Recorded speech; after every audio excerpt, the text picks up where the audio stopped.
नमस्कार मित्रों, कॉमिक्स राजा चैनल पे आप सभी दर्शकों एवं व्यूवर्स को कॉमिक्स राजा का प्यार भरा नमस्कार, स्वागत व हार्दिक अभिनंदन मित्रों।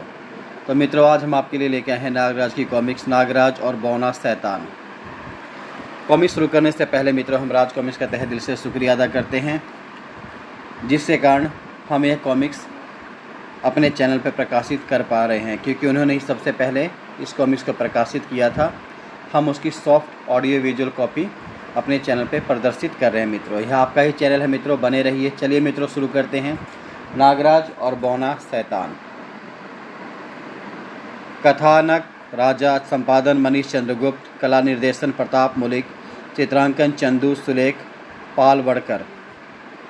नागराज और बौना शैतान मित्रों। टीपू की तलवार। नागराज, यह टीपू की तलवार है, इससे तुम नहीं बच सकोगे और फिर मैं तुम्हारी गर्दन उपहार में दूंगा बौने शैतान को। उफ, मैं हिल भी नहीं पा रहा हूँ इस चमत्कारी तलवार के आगे। बिलीमोरा वडोदरा का एक खुशगवार दिन। मशहूर शख्सियत प्राणलाल भोगीलाल का विंटेज कारों का जखीरा। यह कारें मुझे जान से ज़्यादा प्यारी हैं। तभी अरे, यह गंदा सा नेवला कहाँ से आ गया? हिस्त हिस्त, ओह, गायब हो गया कमबख्त। लेकिन नेवले सिकांगी के साथ गायब हो गया कारों का जखीरा भी। हाय, मैं बर्बाद हो गया, लुट गया, तबाह हो गया मैं। यह दृश्य है बम्बई के हांगकांग एक संघाई बैंक के वाल्ट रूम का, जिसके वाल्ट में विश्व का तीसरा सबसे बड़ा हीरा जैकब, जो कि हैदराबाद निजाम के बड़े खजाने का एक हिस्सा है, लावारिस सा पड़ा है। उस दिन अचानक उस वाल्ट रूम में एक रहस्यमयी चीज़ दिखाई दी। यह नेवला वाल्ट रूम में कैसे आ गया? गार्ड ने उसे संगीन घोंपनी चाहिए, किंतु शिकागी नेवला गायब हो गया वहाँ से खटाक। इसके साथ वहाँ भी वही आश्चर्यजनक दृश्य। अरे, यह पूरा वाल्ट कैबिनेट कहाँ गायब हो गया? और नेवला भी। सन 1952 से वहाँ सुरक्षित पड़ा खजाना पलक झपकते ही गायब हो गया। बम्बई मित्रों, जिसे अब मुंबई पुलिस के नाम पर थू-थू हो रही है, अतः काबिल समझी जाने वाली पुलिस 2 दिन में कोई सुराग ना पा सकी चोरी का। ना कोई सेंध, ना कोई तोड़फोड़, खजाना गायब। ये कैसे हो सकता है? कमिश्नर भड़कते हैं अपने सिपाहियों पे। सोचीन पर्वत पर खड़ा कला का अद्भुत नमूना कांगड़ा देवी का यह मंदिर। मंदिर में भीतर स्थापित देवी की 5000 वर्ष पुरानी मूर्ति। मान्यता थी कि सुना है देवी के दर्शन पाते ही मन की प्रत्येक इच्छा पूरी हो जाती है। आज शाम मंदिर के कपाट 3 दिनों के लिए खुल जाएंगे। न जाने मुझे देवी के दर्शन होंगे या नहीं, एक बुजुर्ग कहता है। सप्ताह भर से पंक्तिबद्ध खड़े भक्तों के लिए मंदिर के कपाट खुल गए। बोल कांगड़ी देवी की जय, बोलो कांगड़ी देवी की जय। भक्त लगातार पुकारे जा रहे थे। भक्तगण देवी के दर्शन के लिए पागल से हुए जा रहे थे। हे माँ, मेरी मुराद पूरी करो। और यह अनोखा भक्त देवी के दर्शन पाने के लिए कौन से रास्ते से भीतर जा रहा है? तभी एक नेवला प्रवेश करता है मित्रों मंदिर के अंदर। और यह क्या हुआ? देखने वालों की आंखें मारे हैरत के फटी सी पड़ी। अरे, देवी की मूर्ति उड़ रही है, चमत्कार! इसी पर पुजारी शंकरानंद उछल पड़ा। काला नेवला सिकांगी गाढ़ हतप्रभ थे। मूर्ति कैसे उड़ रही है? हम क्या करें? किस पर गोली चलाए? यह क्या हो रहा है? भक्तों में हंगामा मचा हुआ था। देवी रुष्ट हो गई है, वह मंदिर छोड़कर जा रही है, प्रलय होगी। पुजारी शंकरानंद चीख पड़ा। मूर्ति की चोरी हो रही है, मूर्ति चोरी की जा रही है। वह रहा चोर, सिकांगी काला नेवला। गोली चलाओ, मार डालो उसे। गार्ड्स की खोपड़ियाँ मानो कुंद हो गई थी। अगले ही पल गने नेवले का निशाना ले गर्ज पड़ी। रेट टेट, मार डालो इसे। सिकांगी की प्रलयंकारी आंखों से निकली चिंगारियाँ चट्टानों से टकराई और बड़े बड़े पत्थर के टुकड़े उड़े वहाँ से। प्रलय आ गई जैसे वहाँ पे। भगदड़ मच गई। शीघ्र ही प्रलय समाप्त हो गई। देवी की मूर्ति गायब, सिकांगी गायब। उफ, मूर्ति कहाँ गई? नागराज बेंगलोर के शानदार होटल विंडसर मैनार में। दैनिक जागरण। रहस्यमय चोरियाँ, पुरानी मूर्तियाँ, जारतों की चोरियाँ में बढ़ावा। Sunday times. सोचिन मंदिर से कांगड़ी देवी की 5000 वर्ष पुरानी मूर्ति की रहस्यमय ढंग से चोरी। काला नेवला देखा गया। काला नेवला सिकांगी का धारक बहुत बड़ा जादूगर होता है। इसका मतलब कोई शिकांगी का इस्तेमाल उल्टे कामों में कर रहा है, नागराज सोचता है। कौन? बेंगलोर का विश्व स्तरीय म्यूजियम, विश्व प्रसिद्ध म्यूजियम। वाह, कितनी सुंदर सुंदर कलाकृतियाँ हैं। वाकई इन पर किसी एक का अधिकार नहीं होना चाहिए। यह इतिहास की धरोहर तो सबके देखने के लिए ही होनी चाहिए। तभी मुख्य द्वार पर धाएं धाएं। उफ, इतनी भीड़ में अपने आप को बहुत बेबस महसूस करता हूँ। हर आदमी हाथ ऊपर कर ले, कोई भी गलत हरकत उसकी जान ले लेगी। नकाबपोश चोरों ने चुनिंदा कलाकृतियों को बैगों में भरना शुरू किया। एक ने टीपू की महान तलवार उठा ली। वाह, टीपू की तलवार! सब काम आसानी से हो गया, लेकिन वापस नहीं। उफ, सांप! सब लोग जल्दी से फर्स्ट फ्लोर पर पहुंच जाएं। और देखते ही देखते पूरा हॉल खाली हो गया। हाँ, अब मज़ा आएगा इनसे लड़ने का। कहो प्यारे, क्यों दंगा मचा रहे थे? उफ नागराज, यह इसी शहर में है, अब मारे गए। फिर शुरू हुई नागराज की कसरत। लुटेरों, चोरों, ताड़ ताड़ तड़ाक। किंतु टीपू की तलवार। रुक जाओ नागराज, सावधान। टीपू की तलवार म्यान से निकालते ही मुझे अपने अंदर शक्ति का संचार महसूस हो रहा है, वह बदमाश सोचता है। नागराज ने नागरस्सी उस पर छोड़ी। अरे, मेरे हाथ अपने आप किसी कुशल तलवारबाज की तरह चल रहे हैं। खच खच खचाक, हिस हिस, ची। अब बारी थी नागराज की। अपने ईश्वर को याद कर लो प्यारे नागराज। आखिरी बार। धप! तलवार पूरी नागराज के पेट में घुस गई। लेकिन नागराज की शारीरिक संरचना इस प्रकार की है कि उसके जख्म अपने आप भर जाते हैं। आश्चर्य, इसे तो कुछ भी नहीं हुआ। उसे तलवार से तब तक कोई हानि नहीं होनी थी जब तक उसका कोई अंग पूरा नहीं कट जाता, और नागराज को उसी से बचना था। क्या इस पर कोई आत्मा आ गई है?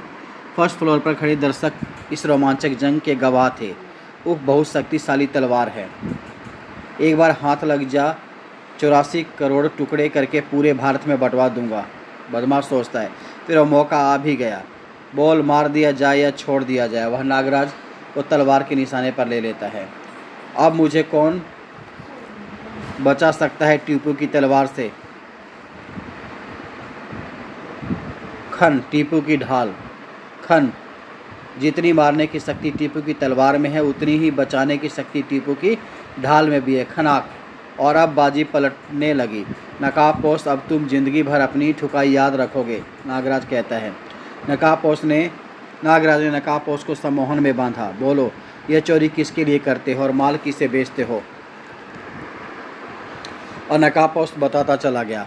हम यह सब चोरियां बौने शैतान के लिए करते हैं, जो ऐतिहासिक मूल्य के सामान के हर चोर को मुंह मांगा पैसा देता है। बौना शैतान गोवा में 7 होटलों के मालिक सर रॉबर्ट का दायां हाथ है। सर रॉबर्ट इस चोरी के माल को इंटरनेशनल बाजार में नीलामी से बेचकर अरबों रुपया कमाता है। उसका मुख्य अड्डा डोनापाला में होटल सी व्यू में है। उसके बाद नागराज को मार रहा था बदमाश। आ मुझसे लड़, हड्डी पसली तोड़ दूंगा। डिशू डिशू, टेन टेन टनेन। सब चोरों को पुलिस को सौंप दिया गया। पुलिस कमिश्नर, धन्यवाद नागराज। देश भर में हो रही इन चोरियों में पुलिस की यह पहली सफलता है, वह भी तुम्हारी वजह से। यह तो मेरा फ़र्ज है सर। फिर नागराज चल दिया वहाँ से। जल्दी ही पूरा गैंग जेल में होगा। गोवा के डोनापाला शहर का खूबसूरत 5 star hotel sea view. Welcome, thank you. Nagraj hotel के रिसेप्शन पर पहुंचा। Hello, good morning, what can I do for you sir? Hi, good morning, I want a room on top floor. Nagraj ने अपने कमरे में आते ही होटल के मैनेजर को बुलाया। कहिए सर, मैं आपकी क्या सेवा कर सकता हूँ? मैं बौना शैतान से मिलना चाहता हूँ। मैनेजर बुरी तरह चौंक पड़ा। यह आप क्या कह रहे हैं सर? बिग बॉस किसी से नहीं मिलते। मिलेंगे, ज़रूर मिलेंगे मिस्टर मैनेजर। सॉरी सर, हम आपकी कोई सहायता नहीं कर सकते। उसे मुझसे मिलना ही पड़ेगा, वरना मैं इस होटल की ईंट से ईंट बजा दूंगा, उसका धंधा मंदा कर दूंगा। फिर मैनेजर वहाँ से चला गया। उसी रात से होटल में हंगामा मचना शुरू हो गया। बचाओ, सांप! होटल के हर कर्मचारी का यही हाल था। किचन में सांप, रिसेप्शन पर गॉड हेल्प मी, सांप। कुछ ही देर बाद होटल में भगदड़ मच गई और सारे होटल कर्मचारी होटल छोड़कर भाग गए। बिग बॉस को बुलाना ही पड़ेगा। सपेरे बुलाओ, पुलिस बुलाओ। और सुबह तक कोई भी इंतजाम ना होने की वजह से पूरा होटल खाली हो चुका था। कमाल है, पूरे होटल में एक भी कर्मचारी नहीं है। किसी ने पैसे भी नहीं लिए। लगता है होटल में बम फटने वाला है। कुछ ही देर बाद बौना शैतान का काफिला वहां आकर रुका। उसे बुलाकर लाओ डेथरिंग में। मिस्टर नागराज, आपको बिग बॉस ने याद किया है। चलिए। डेथरिंग सी बीच पर बना अखाड़ा। वेलकम नागराज, धंधा तो वाकई मंदा कर दिखाया आपने। यह तो शुरुआत है शैतान टिंडे, आगे आगे देख, सर रॉबर्ट के सारे धंधे बंद करवा दूंगा। शैतान की बेइज्जती पर दो पहलवान आगे बढ़े। तभी बौना शैतान गरजा, ठहरो, नियमों से लड़ो इससे। नियम? मैं कसम उठाता हूँ कि नागराज को ख़त्म कर दूंगा, नहीं तो अपनी जान दे दूंगा। फिर शुरू हुई जंग। मार्शल आर्ट फाइटर हैं, ईगल स्टाइल में लड़ेगा। और दोनों भिड़ गए। हाय! नागराज ने प्रतिद्वंदी को फलों में धराशायी कर दिया कुछ ही पलों के अंदर। हारे हुए सिपाही का जीना बेकार है, धाएं। बौना शैतान उसे गोलियों से मार देता है। यह न पता चल सका कि गोली कहाँ से चली। नागराज, यह मंकी स्टाइल का फाइटर है मेरा, सबसे जाबाज सिपाही। तुम्हारा भेजा निकाल कर खाएगा, या यही इसका शौक़ है। वह भी शपथ लेता है प्रतिद्वंदी का भेजा खाना इस मंकी फाइटर का शौक़ था। मेरे पास तुझे खिलाने को फालतू भेजा नहीं है भाई, मूंगफली खा लियो मूंगफली, नागराज कहता है। और मार्शल आर्ट के किसी भी स्टाइल में नागराज का कोई सानी नहीं था। वो बेबस सा कर दिया बंदर पहलवान ने। मंकी फाइटर का दाव चला। नागराज ने कलाबाजी खाई। फिर नागराज ने उससे कोई मौका नहीं दिया, उसे पटक दिया और घूंसों से भर दिया उसको। मंकी मास्टर पस्त होकर रेतीली ज़मीन पर गिरा। ये गई बाहर तेरी बाह, कड़ाक। मंकी फाइटर का भी वही हश्र हुआ जो ईगल फाइटर का शैतान ने किया था। मुझे अफसोस है अपने सिपह सलार की मौत पर, बौना शैतान कहता है। और अब यह पता ना चला कि गोली बिना रिवाल्वर के कैसे चली, धाएं। वह भी मारा जाता है। फिर शैतान ने नया हुक्म सुनाया, सब टूट पड़ो, इस पर ख़त्म कर दो इसे। टूट गए सब नियम शैतान के, नागराज सोचता है। उसे भी शायद नागराज की असीमित ताकत का अंदाज़ा हो गया था। मार्शल आर्ट फाइटर्स ने नागराज को घेर लिया। हम सब इसे मार देंगे, यह अकेला है। लेकिन नागराज को अकेला समझने की उनकी भूल उन्हें महंगी पड़ी। और हाय सांप सांप, नागसेना फाइटर्स पर टूट पड़ी। डेथरिंग फाइटर्स के शरीरों से पटने लगा।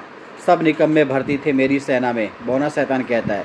बस नागराज रुक जाओ, अब तुम्हारी ज़िंदगी का फैसला मैं करूँगा। शैतान ने बाएं हाथ की उंगलियां आगे फैलाई। धाएं धाएं। माहौल में सन्नाटा सा छा गया। समुद्र की लहरें भी बेआवाज़ किनारे से टकरा रही थीं। वह उछला, चर चर, और उसने अपने ही शरीर पर क्रॉस का निशान बना लिया। हर फन का माहिर बौना शैतान नागराज पर टूट पड़ा। ओह, मुझे डराना चाहता है, स्नैक स्टाइल में लड़ रहा है। पर जब नागराज ने वार किया, उफ, यह तो बहुत फुर्तीला है, मेरे सभी वार बचा जाता है, नागराज सोचता है। उस खौफनाक लड़ाई में दोनों ही खून से नहा गए, पर हार जीत का फैसला तो लगता था जैसे हो ही नहीं पाएगा। उफ, 2 घंटे हो गए हमें लड़ते हुए। नागराज वाकई मजबूत फाइटर है, बौना शैतान सोचता है। और अचानक नागराज के हाथों में शैतान की टांगें आ गई, जिनका नागराज ने खूब इस्तेमाल किया। उसे चारों तरफ घुमाया। नागराज उसे उछालकर दूर फेंक दिया। नागराज बाद में मौका कभी नहीं देता, गुलोप, उसे पानी में डुबो देता है नागराज। पस्त होते शैतान की उंगलियां ऊपर उठी और धाएं धाएं उस गोलियां चली नागराज पे। उसने अपना आखिरी हथियार इस्तेमाल किया, लेकिन शैतान यह नहीं जानता था कि नागराज पर गोलियां असर नहीं करती। किंतु अब नागराज की तेज आंखों ने देख लिया था कि गोलियां शैतान की उंगलियों से चल रही थी। धोखेबाज ने पंजे में रिवॉल्वर फिट करवाया हुआ है सर्जरी से। नागराज ने तुरंत उसकी सभी उंगलियां तोड़ डाली। कड़ कड़ कड़ाक, डेथरिंग शैतान की आखिरी चीख से गूंज उठा, आह! फिर नागराज वहां से गायब हो गया। उधर काले नेवले सिकांगी का आतंक सिर चढ़कर बोल रहा था। अगले दिन के न्यूज़पेपर में छपे एक विज्ञापन ने धमाका कर दिया। ताजमहल की चोरी, आवश्यकता है आगरा स्थित विश्व के 8वें आश्चर्य ताजमहल की चोरी करने वाले खुर्राट चोरों की। पारिश्रमिक कुवैत जैसा एक छोटा देश। संपर्क करें कमरा नंबर 420, नकाब post, hotel Sea marine, Goa.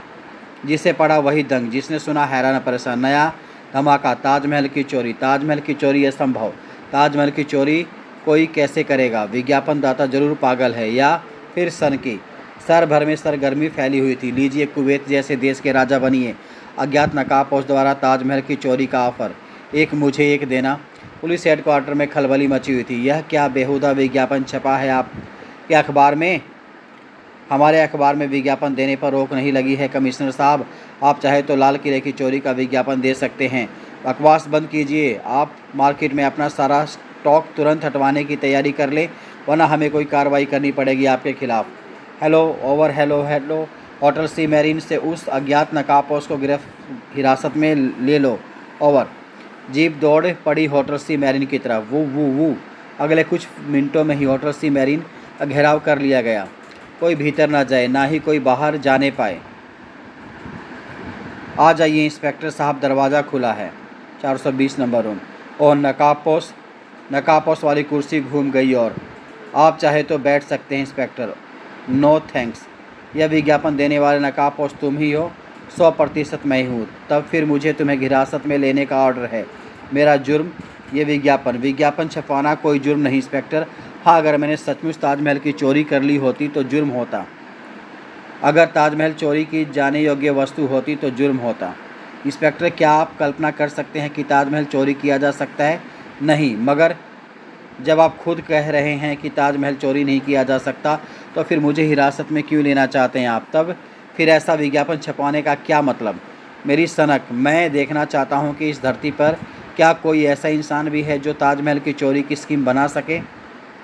और थोड़ी देर की छानबीन के बाद इंस्पेक्टर को दल बल के साथ वापस लौटना पड़ा। अजीब सनकी इंसान है, ताजमहल की चोरी हो ही नहीं सकती और ये करवाने पर तुला हुआ है। नागराज होटल के कमरे में आराम कर रहा था। उठो नागराज। नागराज तत्काल उठकर बैठ गया। प्रणाम गुरुजी, क्या आदेश है? नागराज, एक बुरी खबर है, साकुरा मेरी गिरफ्त से फरार हो चुका है। वह बुरी तरह चौंक उठा। यह क्या कह रहे हैं गुरुवर? यह सब कैसे हुआ? यह मैं तुम्हें अभी नहीं बता सकता। सुनिए बाबा, मुझे और भी कुछ कहना है। अभी मैं जल्दी में हूँ, मैं तुम्हें सावधान करने आया था। इसके बाद गुरु गोरखनाथ जी अंतर्ध्यान हो गए। नागराज उनसे सिकांगी के बारे में कुछ ना पूछ पाया। गुरु गोरखनाथ के विषय में जानने के लिए मित्रों पढ़ें नागराज की प्रथम कॉमिक्स नागराज। उधर होटल सी मैरिन में हिस्ची खिड़की पर विराजमान था काला नेवला सिकांगी। तभी कमरे में गूंजा एक अट्टास। हा हा हा। नेवला, कौन हो तुम? Supreme boss. सिकांगी, नेवला मेरा गुलाम है। सिकांगी, नेवला सुप्रीम बॉस, लेकिन तुम सामने क्यों नहीं आते? सामने भी आऊँगा मिस्टर नकाबपोश, लेकिन ताजमहल की चोरी के बाद। यहाँ तुम सिर्फ मेरी आवाज़ ही सुन सकते हो। मैं कल ताजमहल की चोरी कर लूँगा, लेकिन अगर तुम अपने वायदे से मुकरे तो बड़ी भयानक मौत भी तुम्हें मैं दूंगा। ओह, यह क्या? मुझ पर बेहोशी छा रही है। उफ, अंधकार। क्या सचमुच ताजमहल की चोरी होगी? नकाबपोश कौन है? ताजमहल की चोरी क्यों करवाना चाहता है वह? मित्रों, जादूगर साकुरा गोरखनाथ की कैसे कैसे छूट भागा।